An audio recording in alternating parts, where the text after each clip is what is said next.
is David Hendricks from Hope Assembly of God in Ellicott City, Maryland, and I'll be presenting a short sermon senior. My main scripture references are Exodus 3, Exodus 13, 21 through 22, Malachi 3:2, and Acts 2. So fire, we need it to survive.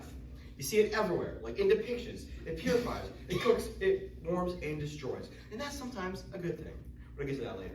So I used to be in Royal Rangers, and so we started the fires a lot, Royal Rangers. But I don't know if you want me starting the fire though, because it probably wouldn't start.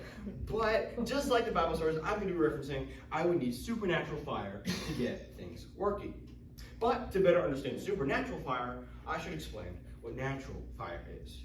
So natural fire is the product of a combustion reaction. And a combustion reaction is a chemical reaction that involves some form of fuel, which is generally a hydrocarbon and oxygen, to form carbon dioxide and water. Now, along with this carbon dioxide and water, it releases a bunch of energy in the form of heat and light, a flame. Now, fire can be used to grab someone's attention. Say you were stranded on a deserted island and there were aircraft flying above you. You'd want to build a fire so that the flames and smoke could rise up and be seen and you could be rescued.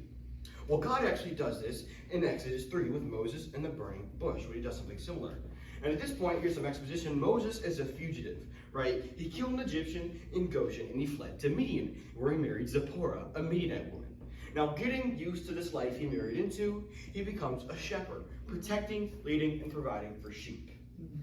Now, one of these days, he's doing what he does normally, and he sees a bush that's burning, but not consumed by the fire. Now, normally, we know that for fire to burn, fire needs fuel to burn. And when it's burned, the fuel gets burnt. It gets used up.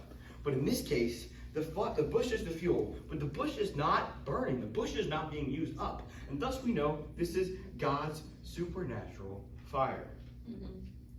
Now in this case, we know how this story goes. We know that God's fire is going to be used here to help Moses receive his calling, to lead, provide for, and protect God's people.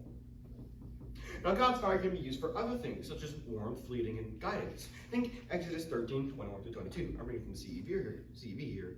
During the day, the Lord went ahead of his people in a thick cloud, and during the night, he went ahead of them in a flaming fire.